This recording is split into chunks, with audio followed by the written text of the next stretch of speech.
Podcast. Abordamos temas de salud y bienestar. Conversamos con nuestros especialistas de clínica alemana acerca de temas relevantes y contingentes para nuestra comunidad. Estamos contigo para educarte.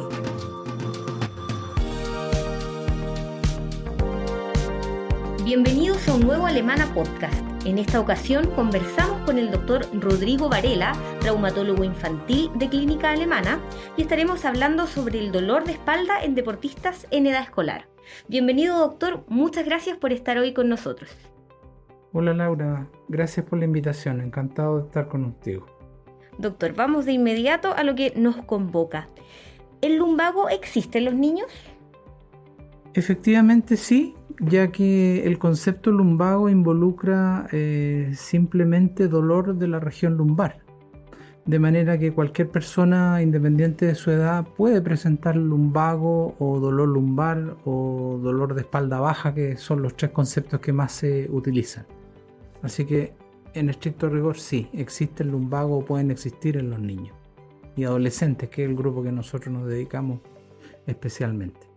En ese sentido, ¿no es normal entonces que un menor se queje del dolor de espalda cuando practica deporte? ¿Es una señal de alerta? Efectivamente, el dolor de espalda baja o lumbago, como estábamos comentando recién, no es un síntoma normal en los niños, y más aún en los niños y adolescentes que en los adultos, donde conceptualmente y en la práctica puede considerarse hasta un síntoma pasajero, transitorio, sin requerir mayor estudio. Por lo tanto, cualquier niño que presenta dolor de espalda baja debería atenderse y preocuparse de sus padres de estudiarlo y controlarlo. ¿Y cuáles podrían ser las causas de este dolor de espalda baja?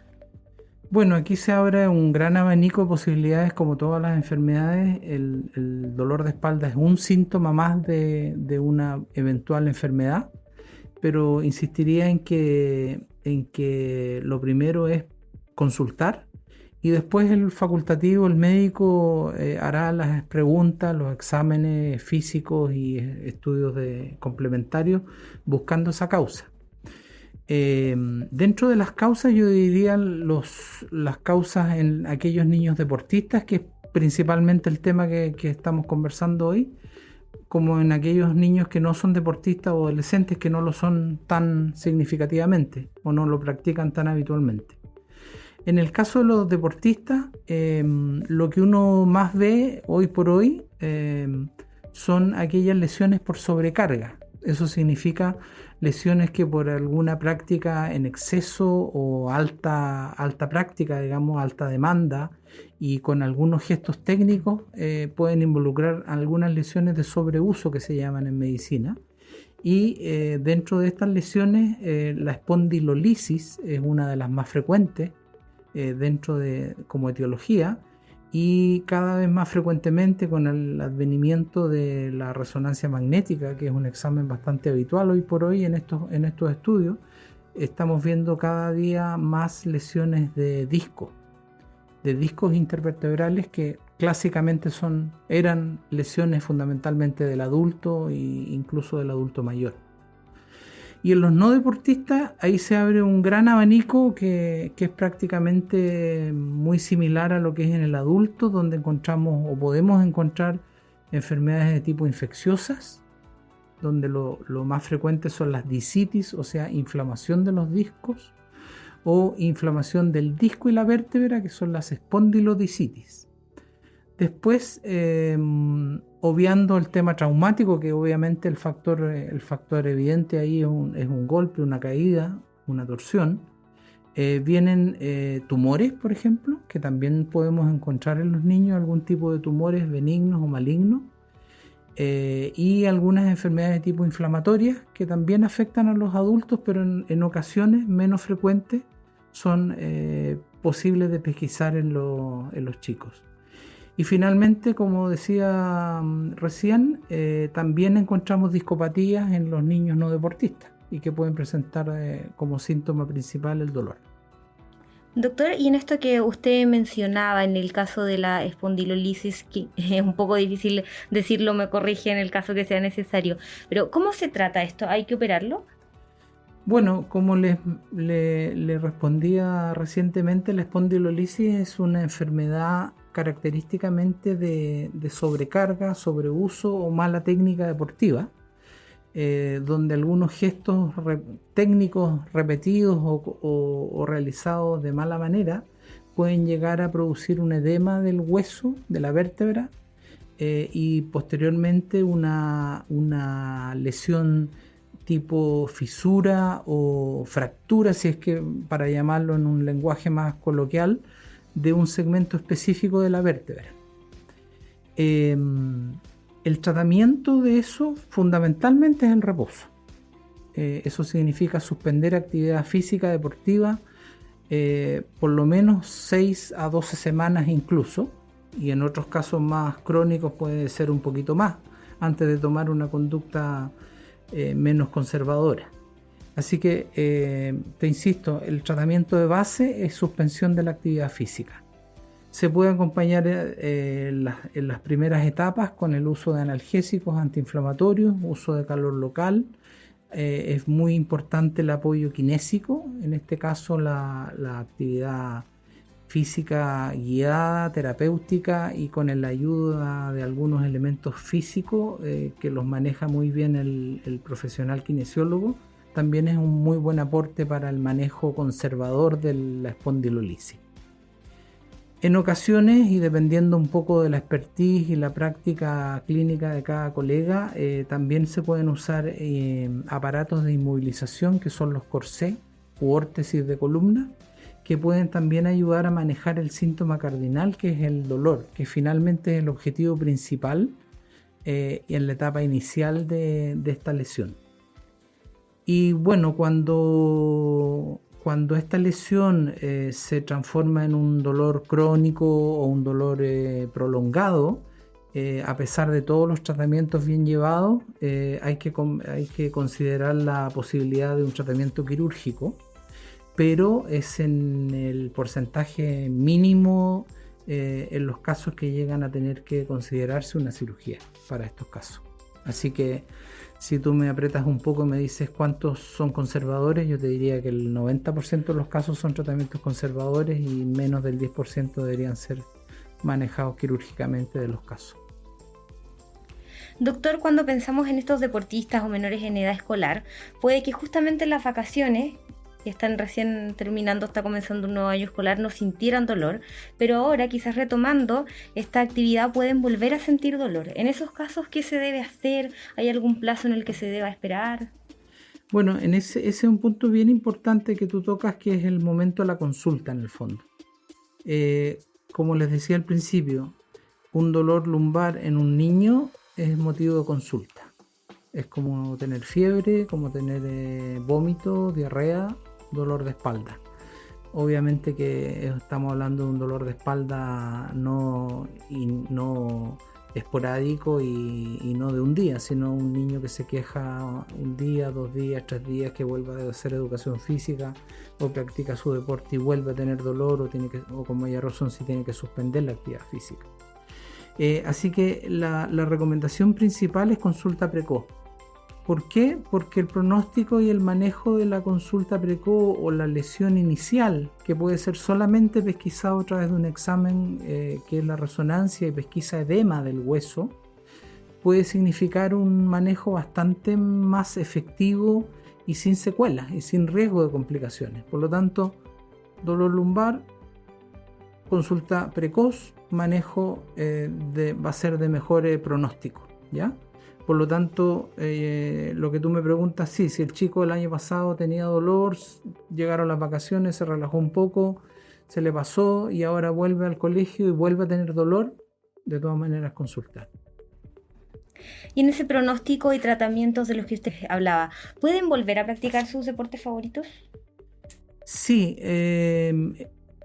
va a depender de algunos factores el resultado del tratamiento. Como les decía, yo diría que según mi experiencia depende mucho del momento de la consulta, depende mucho de la adhesividad al tratamiento. Hay chicos que son muy ordenados, papás que son muy controladores y se preocupan de llevar bien el tratamiento.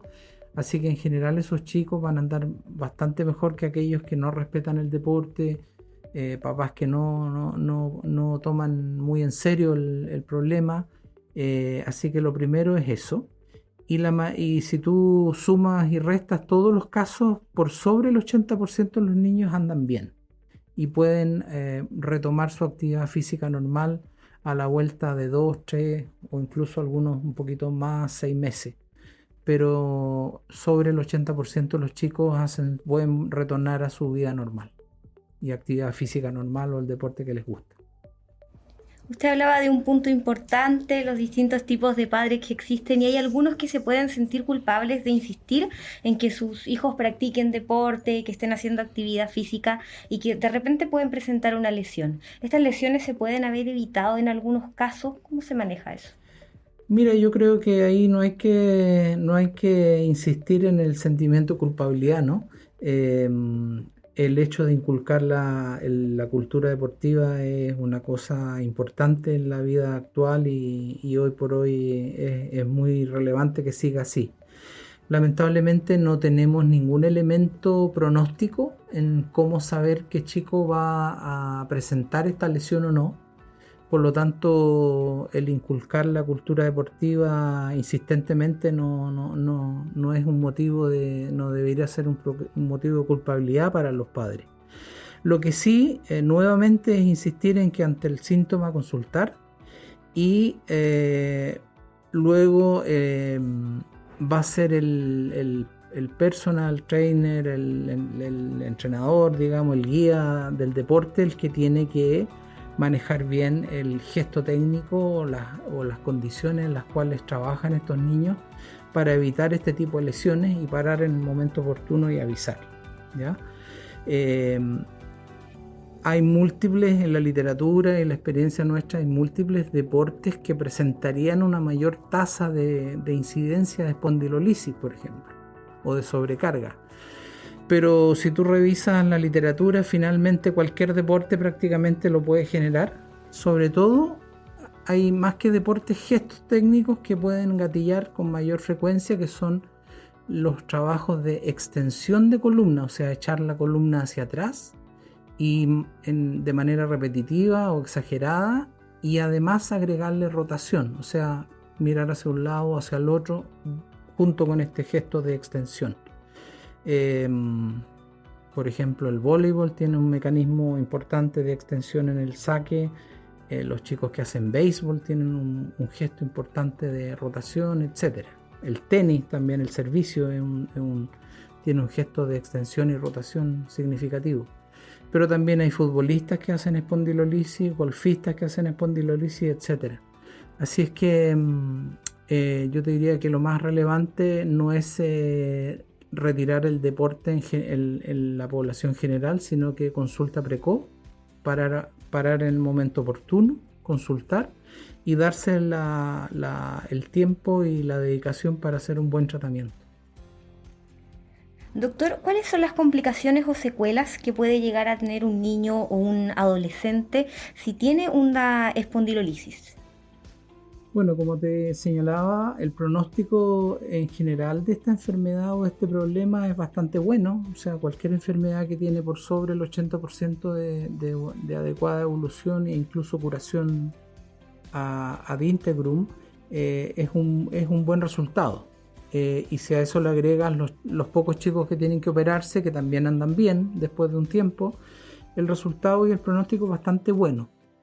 No obstante de eso, efectivamente hay niños que pueden presentar complicaciones o alteraciones en su evolución. Dentro de las principales o la más característica es lo que se llama la espondilolistesis, que es diferente a la espondilolisis. La espondilolistesis significa desplazamiento de una vértebra por sobre otra, dado que se produce esta alteración anatómica en la vértebra y alteraciones de las partes blandas, musculares, ligamentos, etc., se puede producir este deslizamiento de una vértebra sobre otra, y esa es una de las cosas que uno tiene que seguir controlando y viendo que no suceda. Y si sucede, hay que manejarlas oportunamente.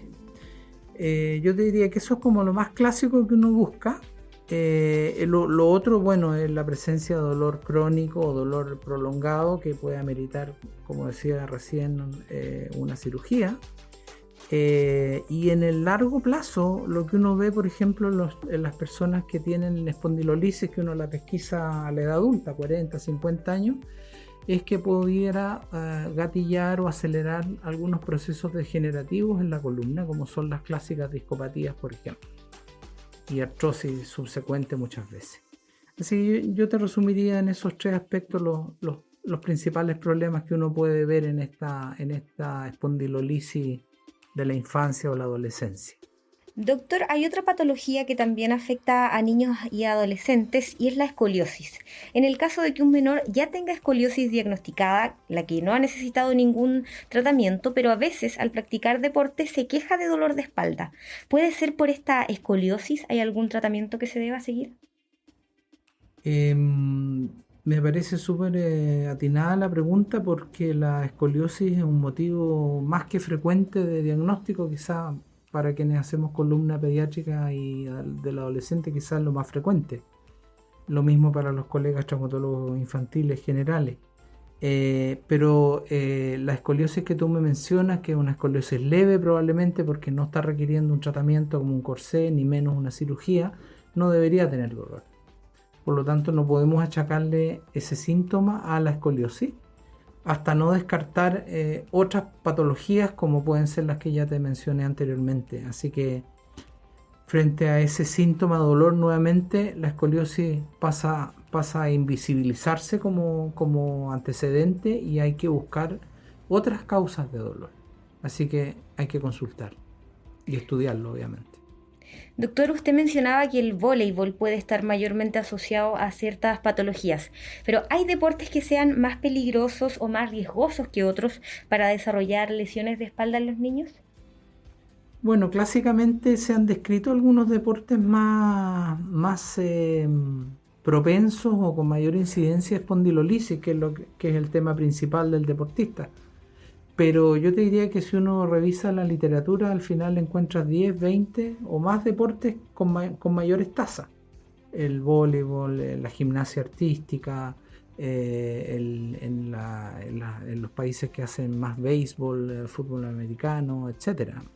Va a depender del lugar también donde estemos parados.